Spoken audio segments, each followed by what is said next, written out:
بہت ہی خوش قسمت ہے وہ لوگ جو رمضان کا انتظار کرتے تھے اس نیت کے ساتھ کہ جب رمضان کا مہینہ آئے گا تو ہم اللہ رب العزت سے اپنے تمام گناہوں کی معافی مانگیں گے، اپنی عبادات میں موجود سستیوں اور غفلتوں کو دور کریں گے۔ اور ایسے لوگ جب رمضان کے مہینے میں انٹر ہوئے تو انہوں نے کوشش جاری کی، پہلے روزے سے لے کر اب تک وہ مسلسل یہ کوشش کر رہے ہیں کہ اللہ رب العزت کو منا سکیں، اپنے گناہوں کی مغفرت کروا سکیں۔ کبھی اللہ کے سامنے روتے ہیں، کبھی اللہ کو یاد کرتے ہیں، کبھی اللہ کے سامنے کھڑے ہوتے ہیں، کبھی اللہ کی کتاب پڑھتے ہیں، کبھی اللہ کی باتوں کو پڑھتے پڑھتے روتے ہیں، کبھی اللہ کی باتوں کو پڑھتے پڑھتے ہنستے ہیں، کبھی ڈرتے ہیں،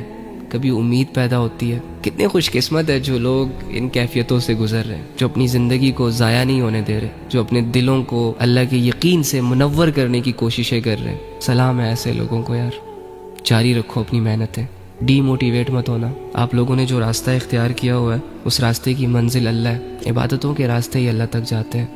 تو لگے رہو ان عبادتوں میں۔ جبکہ کتنے خوش قسمت ہے وہ گنہگار جن کے دل رمضان میں نرم ہو چکے ہیں، جنہوں نے یہ فیصلے کر لیے ہیں کہ انشاءاللہ اس رمضان بھی اور رمضان کے بعد بھی اپنے ان تمام گناہوں سے دور ہو جائیں گے جو ہم کرتے رہتے تھے، جنہوں نے یہ فیصلے کر لیے اس رمضان میں کہ ہم اب اللہ رب العزت کی کوئی بغاوت نہیں کریں گے، ان حدودوں کا خیال رکھیں گے جو اللہ رب العزت نے قائم کی ہوئی ہیں۔ کتنے خوش نصیب ہیں وہ گنہگار جو راتوں کو اٹھ اٹھ کر اپنے گناہوں کو سامنے رکھ کر اللہ کے سامنے روتے ہیں۔ کتنے خوش نصیب ہے وہ غافل لوگ جنہیں سال بھر اللہ کی یاد نہیں آتی، لیکن اس مہینے انہیں اللہ رب العزت کی یاد نے ایسے گھیرا ہوا ہے کہ اب انہیں دنیا نہیں یاد آ رہی